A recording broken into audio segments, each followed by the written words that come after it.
Let's talk briefly about what I think is probably quite literally one of the biggest changes that we are making to Holbrook Capital, our lending entity, in 2025.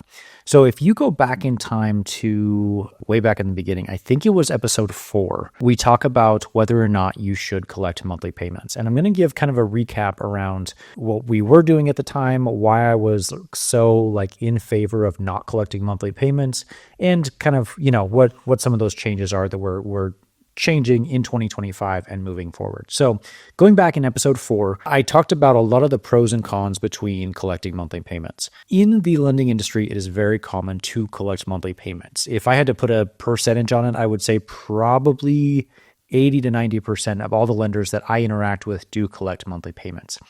Now, I, for a very long time, have been pro non-monthly payments, and not because they're bad or negative, but I just would put myself in the shoes of the borrower, and I would think to myself, okay, what did I really appreciate when I was doing my own flipping, and what did I really like and appreciate? So for those of you who don't know, for about 6 or 7 years, we flipped almost exclusively. That's all we did. We were just flipping homes.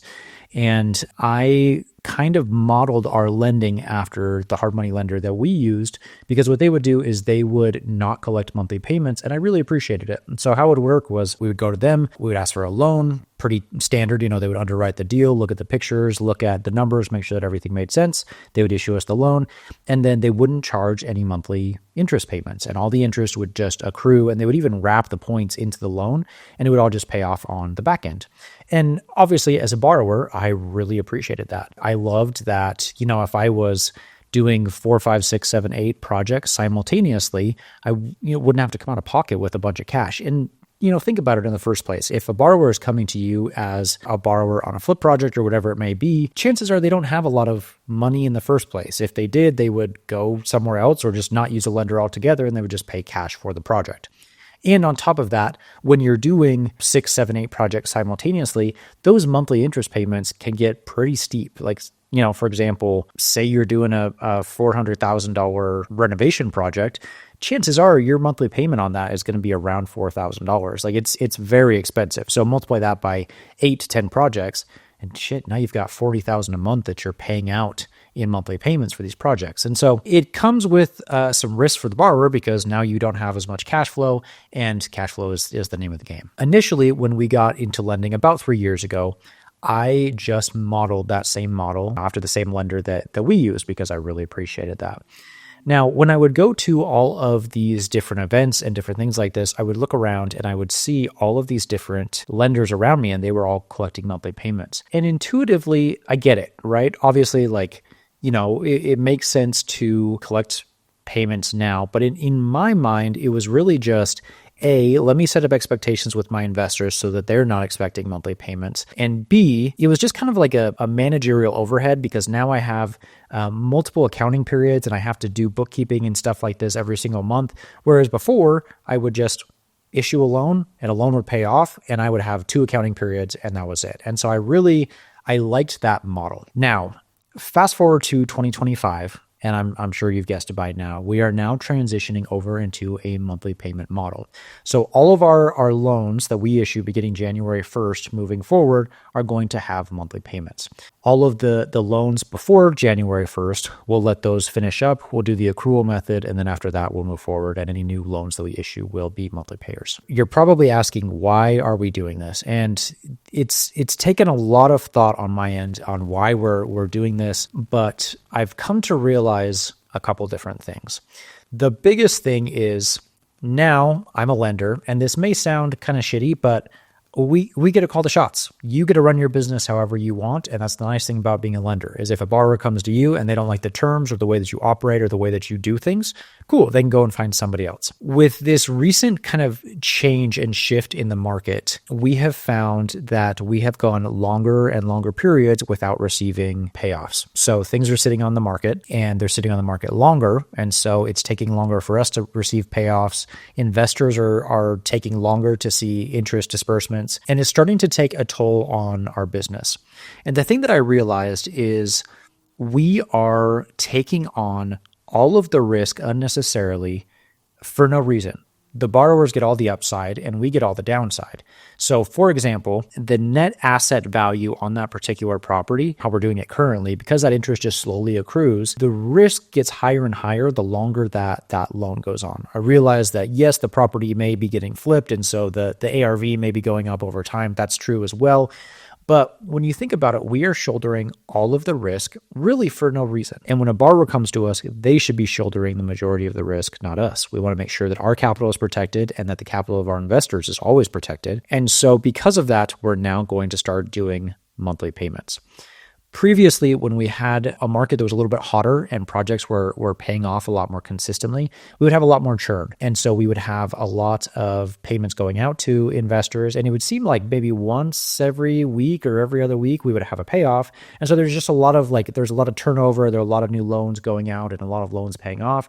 It was really great. Investors were getting payments. We were getting payments. But over the last 3 or 4 months, that has slowed down significantly. I don't know if it's holidays. I don't know if it's, having to do with the market. Probably a combination of the two, but things have been a lot slower. And so because of that, we have had to kind of pull out of our cash reserves to keep our own, personal finances afloat, just because we're dependent on this business for our livelihood and to put food on the table for our family. And I don't say that to sound pessimistic or we're not doing well. We're doing just fine. But not having a paycheck for 3 or 4 months, that's a little bit tougher. And I realize a lot of people couldn't even do that. A lot of people are living paycheck to paycheck. And so, after 3 or 4 months, you're like, it'd be really nice to get paid.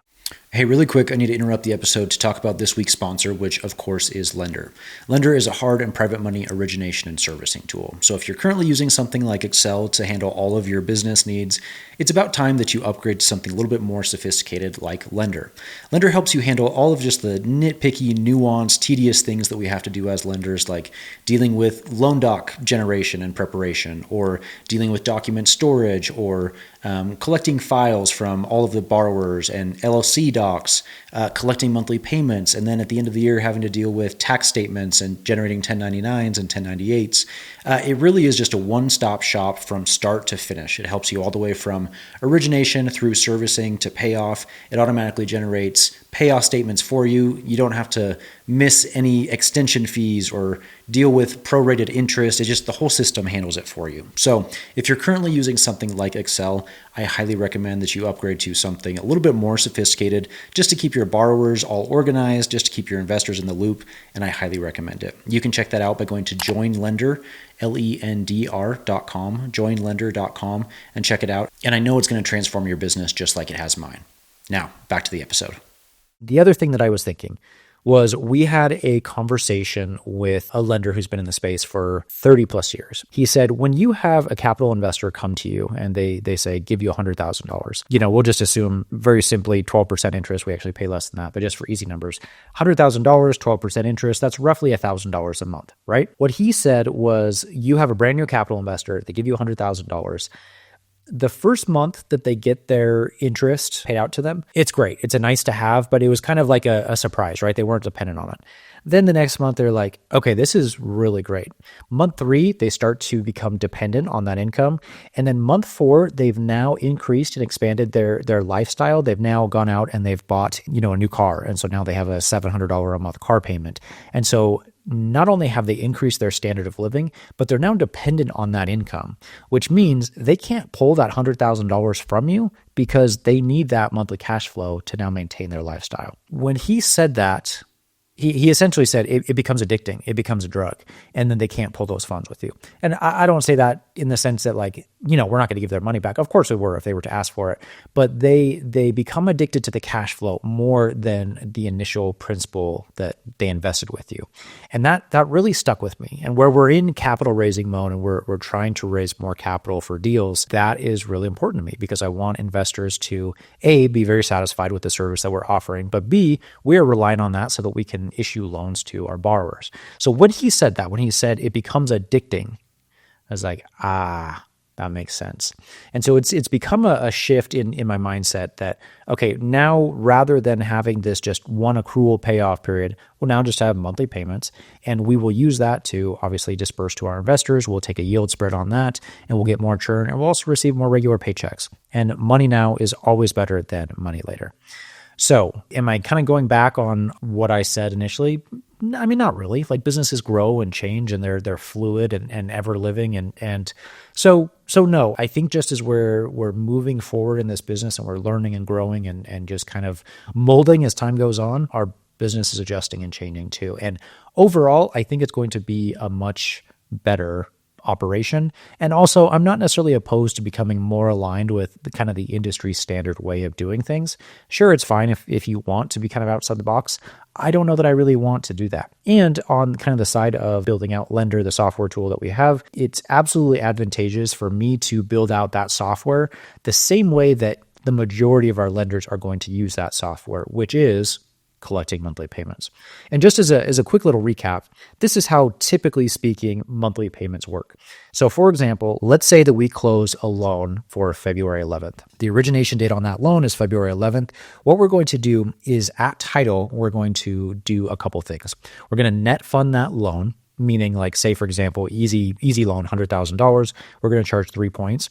We are going to only send a wire for $97,000, and we're going to take those $3,000 and move it to our business operating account, and those are our points. That's our income. And then on top of that, we're also going to pre-collect prorated interest for the days in February. So from February 11th all the way until February 28th. I don't know exactly what that dollar amount is off the top of my head, but we're going to collect that interest, that's prepaid interest, because the borrower's first payment is going to be on April 1st. In the mortgage industry, payments are made in arrears. So as the interest accrues for the whole month of March, you make your payment on April 1st, and that covers the interest that was accrued for the month of March. So again, the loan closes February 11th.